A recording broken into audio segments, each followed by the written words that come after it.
Hi everybody, Jean back with another South African UFO incident. This one is one that I consider to be very feasible and credible due to the witnesses involved and also the footage that was captured, the 1996 South African police UFO chase incident. The sequence of events is as follows. Wednesday, 18 August 1996 at 4 a.m. Witnesses spot a bright disc-shaped object over Erasmus Kloof, a suburb of Pretoria, and there's a clip from the actual footage. The UFO is then seen by multiple police officers on the ground at Adrian Flock Police Station. Eyewitness Police Sergeant Nico Bakker later describes the UFO as, quote, a disc-shaped object slightly glowing. We also noticed what looked like a red triangular light on the disc, end quote. And there's a photograph of Sergeant Nico Bakker.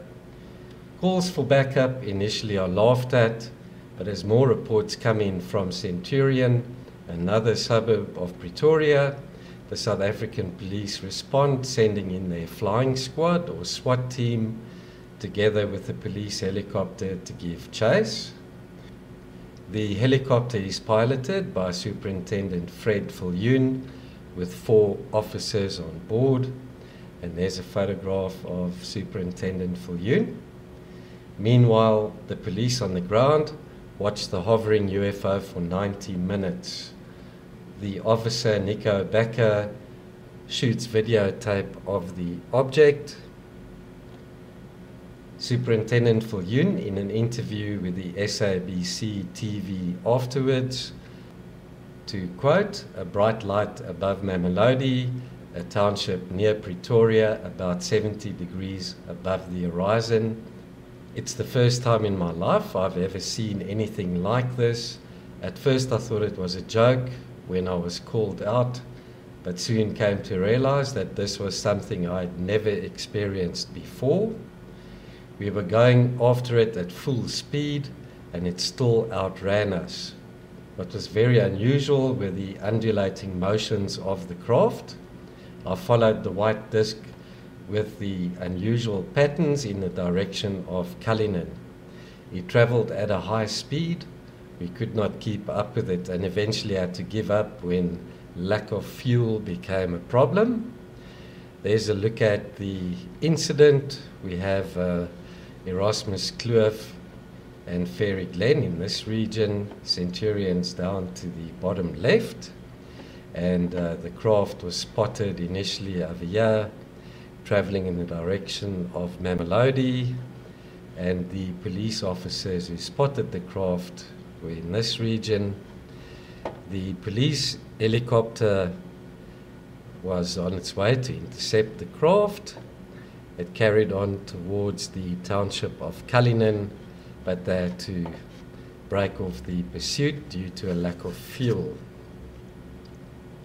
So let's have a look at this incident in Google Earth, and there's the familiar lines of the previous cases I've covered, and we'll zoom in on the yellow line, which is depicting the bearing of the craft of this video.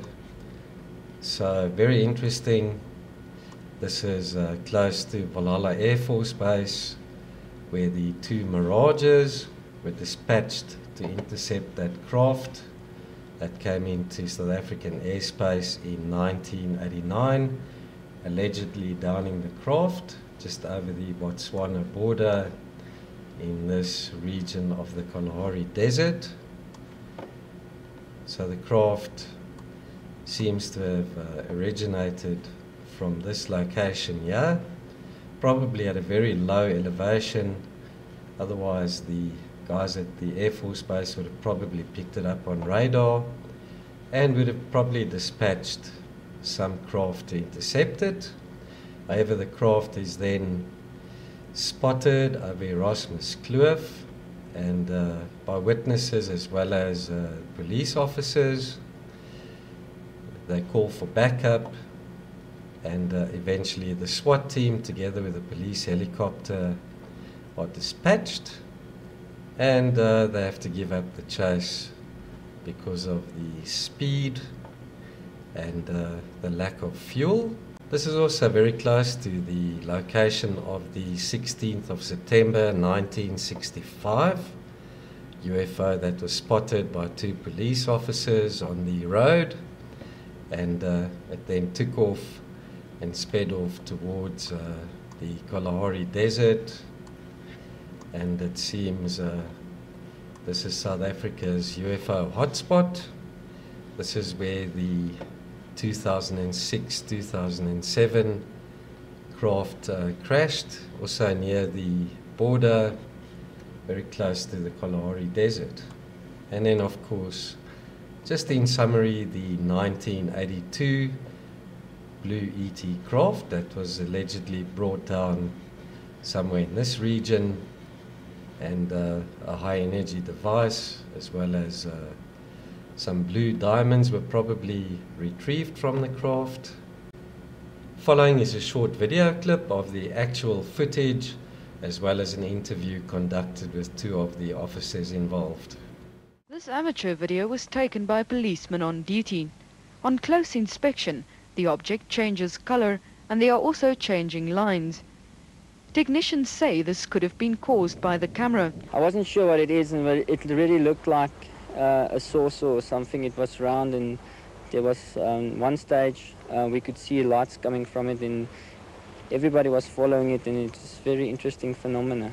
A police pilot and 4 passengers were sent in pursuit of the elusive UFO. They couldn't catch it and sometimes couldn't even maintain the same altitude. If it was a star, it would have disappeared as it became light. It simply didn't disappear. It stayed in front of us, and we were 5 people in the aircraft who all saw this, so it was definitely not my imagination.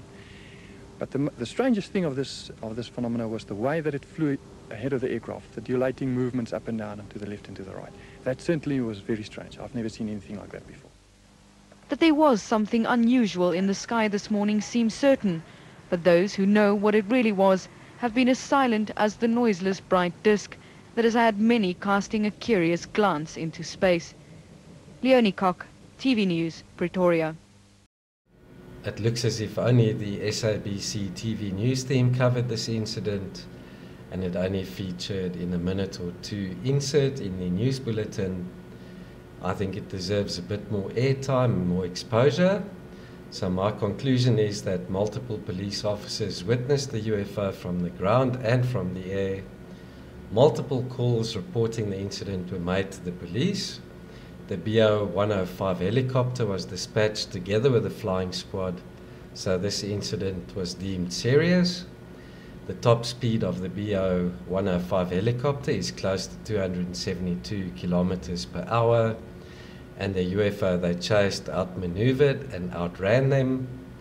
The UFO they tried to chase was not a balloon, advertising blimp or airship, as has been speculated by others, as these do not outmaneuver or outrun helicopters. Police officers are trained observers and would not report a UFO unless they are certain it is unidentified. This remains a highly credible case and deserves further investigation. So let me know what you guys and girls make of this incident in the comments below. If you have any further information, you can direct message me on Twitter or Facebook, or drop a comment in the comments below, and I'll let you know how you can get a hold of my email address. You can always find the list of the sources in the video description as well. So thanks again for watching. I'll be back soon with more Mars anomalies. Until then, keep well.